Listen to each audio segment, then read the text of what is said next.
Sirens echoed down Fifth Avenue. Red lights flickered over the marble walls of the top floor of a silent skyscraper.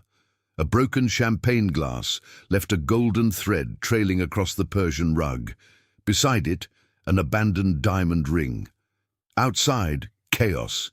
Cameras, screams, reporters trying to record the moment when the police took away the most powerful man in New York. Alexander Crane. Black suit, handcuffs shining in the flashlight. He didn't react. He just murmured, "Tell her," that she was right. The audience chanted his name with hatred and fascination. Inside the apartment, a TV, still on, broadcast the headline, "He traded love for fortune and lost it all." But no one knew what really happened behind the golden doors of that empire. For years, they were the power couple in New York. Alexander Crane, the name that moved millions on Wall Street, and Isabella, the woman who turned every event into a showcase of perfection. They lived on top of the world, dinners with politicians, lavish parties, interviews in glossy magazines. Everything seemed untouchable. But behind the golden walls, something was already beginning to crack. He saw love as an investment. She saw marriage as ascension, and the whole city believed in the illusion. At that time, no one imagined that Isabella's smile hid more than ambition, hide a plan. And this isn't the only story like this. There are too many fortunes hiding dangerous truths. Subscribe and discover other stories that money tried to bury. They met at a charity auction in Manhattan. He, the most coveted investor of the year. She, a former model who had just been on the cover of an international magazine. When their eyes met, the world seemed to slow down. But it wasn't love at first sight. It was calculation. Alexander saw something rare in Isabella: charm and intelligence. She saw him as the gateway to the world she had always dreamed of, where money dictates the rules. That night, he bought a painting for $5 million. Not for the value, but to impress her. And it worked. Within a few weeks, the two were inseparable. Travel, private dinners, yachts, helicopters. Every gesture was a spectacle of power. Isabella smiled, her eyes fixed on the figures. Alexander smiled with a sense of possession. It was the kind of love that shines on the outside and corrodes on the inside. Once, at a party, she whispered in his ear, "You don't need love, Alex. You need legacy." And he believed. From then on, the romance turned into a partnership, and society became an empire. Companies, investments, real estate, political influence, all in the Crane name. But the more the empire grew, the more love diminished. Sometimes Isabella watched him from afar, isolated in her glass room, surrounded by screens, numbers and contracts, and he wondered, does he still see me, or does he only see what I represent? Meanwhile, Alexander was thinking the same thing. Does she love me, or does she love what money has made of me? But none of these questions were said out loud, because in that world, silence is also a form of power. They met at a charity auction in Manhattan. He was Wall Street's most talked-about investor, she a rising former model, surrounded by cameras and promises. When their eyes met, the room seemed to go silent. It wasn't love at first sight. It was calculation disguised as destiny. Alexander saw something rare in Isabella, an ambitious spark that matched his own. She, in turn, saw an opportunity to enter a world she'd always observed from afar, that of millionaires who turned charm into power. That night, he bought a painting for $5 million, just to impress her. Within weeks, they were inseparable. Private trips, yacht parties, dinners on glass penthouses overlooking the city. Every public appearance seemed choreographed to display power, perfection, and control. Isabella smiled for the cameras, but her gaze always calculated the next move. Love mingled with interest. Alexander loved the way she made him feel invincible, and Isabella loved the way he opened doors. They were the perfect couple, and therefore the most dangerous, Between glasses of champagne and whispered promises, ambition began to replace affection. During a party, Isabella pressed her lips to his ear and said calmly, "You don't need love, Alex. You need legacy." He laughed, but kept the sentence to himself. In the mind of a control-obsessed man, it sounded like prophecy. From that moment on, romance became partnership, and partnership became empire. The name Crane began to circulate in financial and political columns, mansions, stocks, campaigns, all under their command. But behind the magazine covers, silence settled in. The previous passionate gaze was gone, replaced by contracts, meetings, and distrust. Luxury glittered, love faded. One night, Isabella watched him alone in his office, surrounded by screens, papers, and the constant ticking of the clock. "Does he still see me, or just what we built together?" she wondered. Alexander, across the room, felt the same weight. Love had become routine, and routine a power play. But neither of them dared speak. Silently, they continued to nurture the empire, because in a world where fortune trumps truth, pretending is also a way to win. And at that moment the Cranes seemed unbeatable. But every empire, sooner or later, finds its cracks.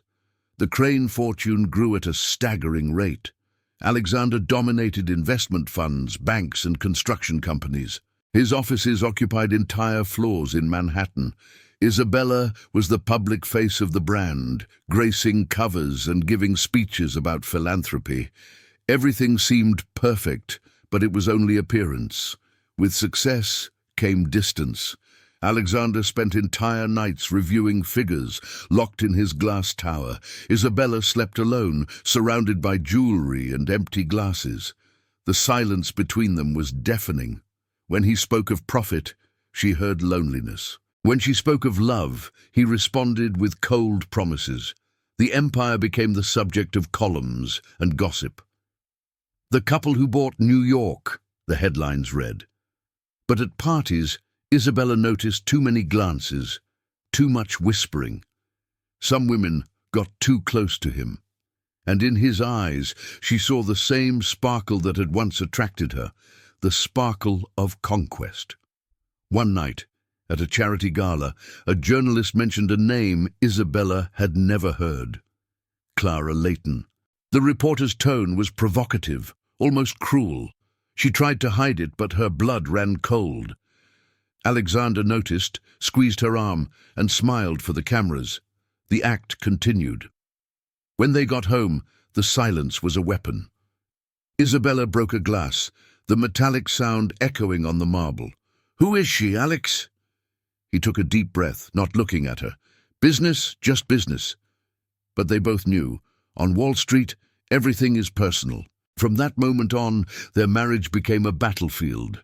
To the press, they remained perfect. To the world, they were an inspiration. But inside the penthouse, the tension was palpable. Isabella began monitoring every call, every trip, every new contract. She discovered that Alexander kept a safe in his private office, one that not even she could touch. The safe became an obsession. Every night, the same sound echoed in her mind, the metallic click of the lock locking, the sound of secrecy. She began to wonder what was more valuable, the love she had left or the truth that could destroy everything. Meanwhile, Alexander was planning something bigger. Secret meetings, influential politicians, anonymous transactions. He was about to expand his empire beyond the United States. Isabella saw the newspapers calling him the King of Wall Street. But a king surrounded by shadows can also be the first to fall. And it was during this period of glory that fate began to plot its revenge. What was stored in that vault would become their downfall, and the world would soon discover that not all fortune is clean, not all love survives the price of power. One night, while Alexander was traveling to London, Isabella decided to enter his private study.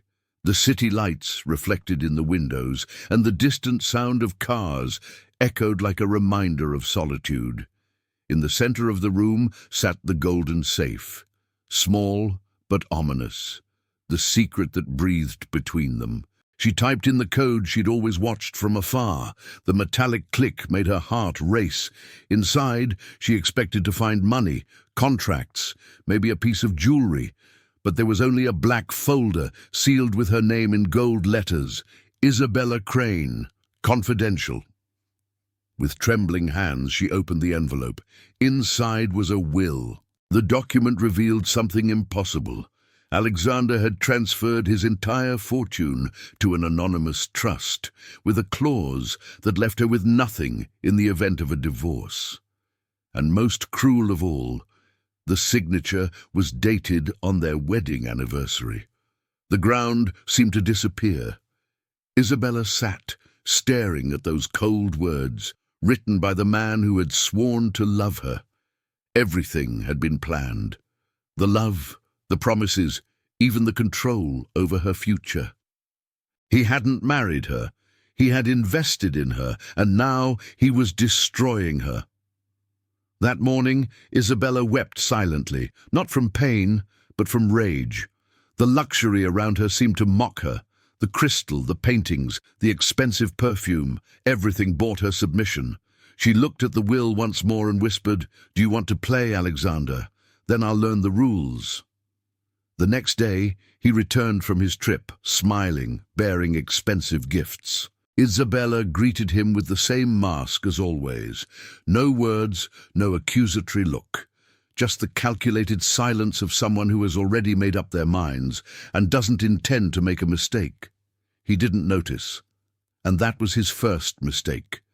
From there, she began observing. She connected the dots, followed the trail of transfers, suspicious contacts and nocturnal travel.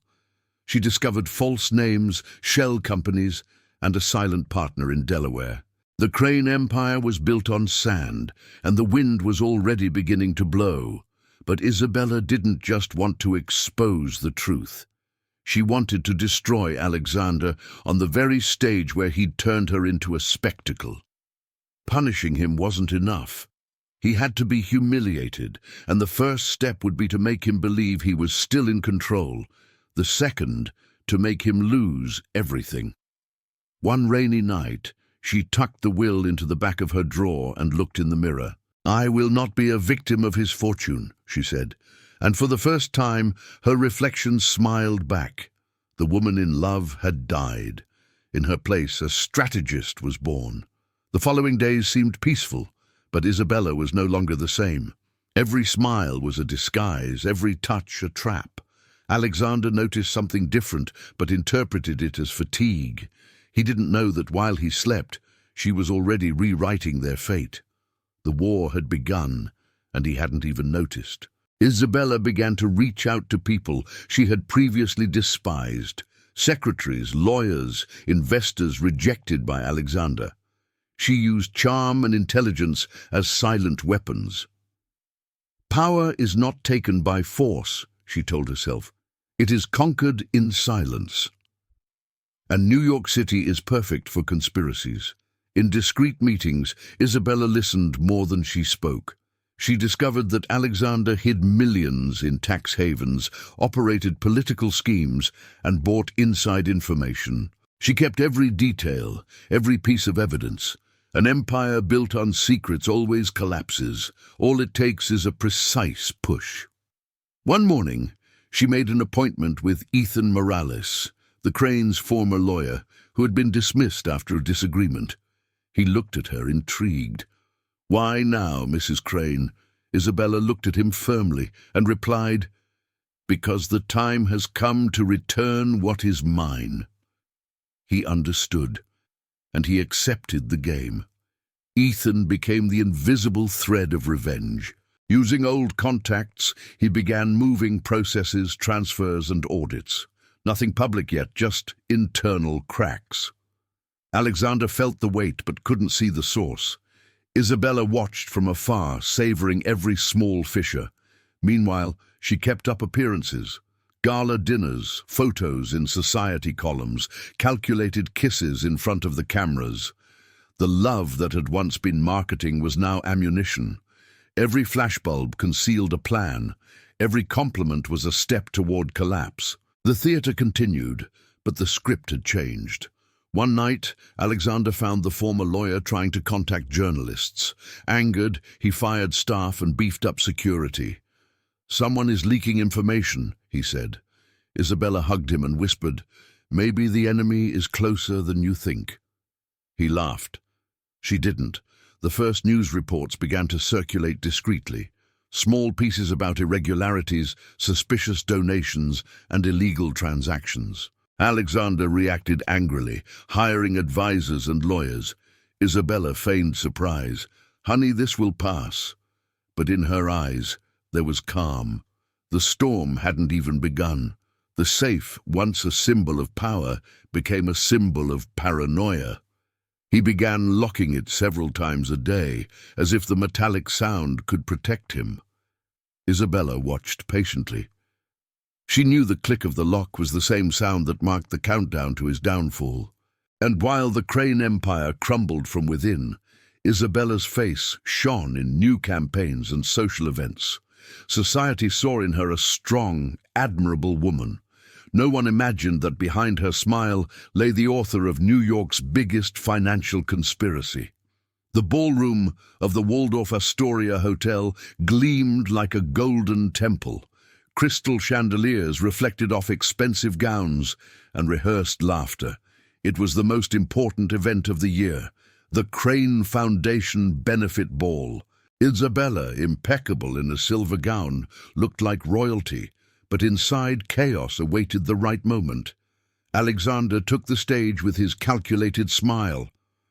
"Tonight, we celebrate success, family, and love." The audience applauded. Isabella, glass in hand, watched him with a cool, serene gaze. She knew what was coming next.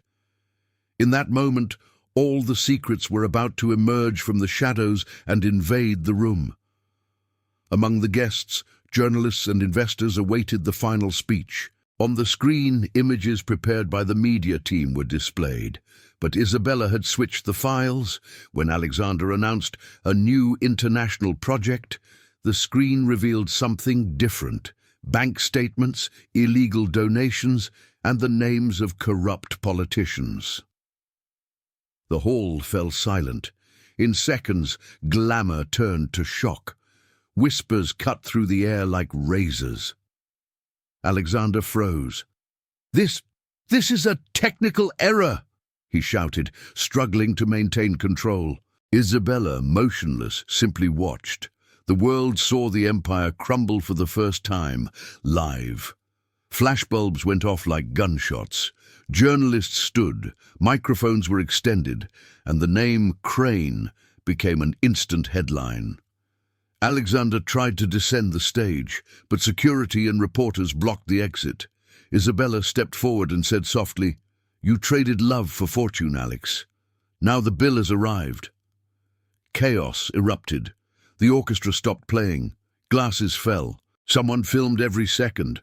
Within minutes, the internet was flooded with videos of the downfall of New York's most powerful tycoon. Alexander tried to approach Isabella, but she backed away. "I just gave the world what it needed to see." Hours later, the event was empty. The hall was covered in broken glasses and traces of expensive perfume. Isabella walked out the front door to flashbulbs and questions. She answered none of them. She simply dropped the necklace, the same one Alexander had given her for their first wedding anniversary, on the floor. The sound of the impact echoed like a final full stop. Meanwhile, he remained alone on the stage, watching the names flash on the screen. Every transaction, every illegal contract, every lie revealed. The empire he had built with iron and ego crumbled before his eyes. And for the first time, Alexander understood the true price of fortune. The next morning, New York woke to a new scandal. The headlines plastered the face of Alexander Crane, now synonymous with fraud and corruption. "The tycoon who bought Wall Street's silence," read the front page. Helicopters circled overhead. The Crane Empire had become a public ruin. Alexander tried to deny everything. He gathered lawyers, made statements, hired image experts. But it was too late. The leaked evidence was devastating. Companies disappeared, accounts were frozen, investors fled. He watched the collapse unfold with the coldness of someone who couldn't believe he was awake. Isabella, on the other hand, sank into a calculated silence. She became a mysterious figure. Some said she was a victim, others an accomplice. Neither knew that the rumors were worse than any sentence. The world is unforgiving when love mixes with greed, and she had experienced both.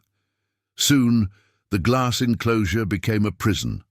Reporters camped out at the door, shouting questions. Old friends avoided calls. The parties ended, the invitations ceased, and the smiles faded. The city that once cheered them on now fed on their downfall. One night, Alexander looked out the window at the skyline and said, "They hate me, but they still fear me." Isabella, sitting far away, replied coldly, "Fear passes, Alex. Contempt remains." He looked away, perhaps for the first time realizing he had lost more than money. Days later, federal agents arrived. They searched the penthouse, opened safes, and seized computers. Isabella watched everything silently, with the same look she'd had when she discovered the will. There were no screams, no tears, only the sharp sound of the safe being opened, the same sound that sealed their fate. The press turned the case into a spectacle, documentaries, interviews, speculation. The couple who fooled New York. Isabella saw her image used as a symbol of female ambition, Alexander as an example of male arrogance. But the truth was simpler. Both were victims of their own emptiness. When the police finally took him away, he didn't resist. He walked amid flashes of light and screams, the same path he had once walked as a king. From the top of the black car, he looked up and saw Isabella in the window, motionless. For a moment, time seemed to stand still, and he understood. She had won. But at what cost? The cell was cold, but Alexander still slept on expensive sheets. The government had confiscated everything but his vanity. With an impeccable suit and a vacant stare, he spent his days reviewing the past as if he could rewrite every decision. The man who controlled millions now counted the seconds on the wall clock. Outside, the newspapers had already grown tired of the case. The city moved on, as it always does. But inside the prison, time stood still. Alexander spoke to no one. He kept a crumpled photo of Isabella in his briefcase, the last fragment of an empire built on love and destruction. Isabella, meanwhile, lived in a smaller apartment surrounded by silence. The money she had legally hidden provided her with comfort, but not peace. Each night felt like a punishment. The echo of past parties still resonated in her dreams, along with the sound of flashbulbs and broken promises. She looked at her own reflection and barely recognized herself. Her face was still beautiful, but her eyes were empty. She discovered too late that revenge is also prison. Luxury lost its shine, her jewelry seemed too heavy, and the freedom she so desired came with loneliness. One night she received a letter from the penitentiary. It was from him. Just 3 lines. "You won, Isabella, but I was the only one who truly loved you." She tore the paper with trembling hands, but she wept, because deep down she knew the love they tried to negotiate was still the only true one, and so the two remained trapped. He, between walls and memories. She, between silence and regret. The Crane Empire had crumbled, but the real punishment wasn't in the headlines. It was in memory, in the echo of promises that money couldn't erase. Weeks later, a lawyer showed up at Isabella's apartment. He carried an old sealed folder. "It's Mr. Crane's. He asked that it be delivered only after sentencing." Isabella hesitated, but opened it. Inside was a handwritten letter and a small flash drive. The handwriting was his, firm, elegant, and sad. If you're reading this, then you already know how much I lost. In the end, I realized that wealth was never what drove me. It was you. Every contract, every figure was my attempt to prove I was worthy of your love. But power blinded me, and before I knew it, I had already sold what was most pure in me. She took a deep breath and connected the flash drive to her computer. A video began to play. Alexander, filmed in his cell, stared at the camera with a serene look. This is my true will. All remaining assets, donations and shares will be donated to the institutions Isabella chooses, because she, despite everything, is still the only one who made me feel human. The tears fell silently. For the first time, Isabella felt neither anger nor guilt, only emptiness. The revenge was over, but the price was too high. In the end, there were no victors, only survivors. The distant sound of rain mingled with the recording, creating a sense of inevitable end. She looked out the window and saw the city reflected. Cold, immense, indifferent. The same city that had made them famous was now forgetting them. She picked up the diamond ring, the same one from the first scene, and dropped it into the champagne glass. The sharp sound of its impact echoed through the room. The cycle was complete. That night, Isabella understood what Alexander never could. Money can buy silence, but it never erases the sound of conscience. For years, they both confused love with power, loyalty with possession, and when love is traded as an investment, ruin is only a matter of time. The city continued to sleep, indifferent to the tragedy, but somewhere between the skyscrapers and the memories, two broken hearts still beat, not with love, but with regret. Their fortunes vanished, but the weight of their choices remained, invisible, like an eternal debt. The Crane name became legend, a reminder that every empire has a price, and every betrayal leaves scars that luxury cannot cover. Alexander sought power and lost love. Isabella sought revenge and lost peace. In the end, both discovered that the true prison has no bars, it has memory. And so their story ended as it began, with silence, champagne and regret. Because in the end, fortune may hide many secrets, but the heart always reveals the truth. Every fortune carries a shadow, and every secret a price. Alexander believed he could control love like he controlled the market. Isabella believed she could conquer hatred with revenge. In the end, they both proved the same truth. No one profits when the heart is auctioned. How many stories like this remain hidden behind gilded doors? How many fortunes have been built on broken promises and sold loves? Perhaps the real mystery is never money, but what people do for it. If this story made you think, subscribe and follow other fortunes the world tried to bury, because behind every empire, there's always a secret waiting to be revealed.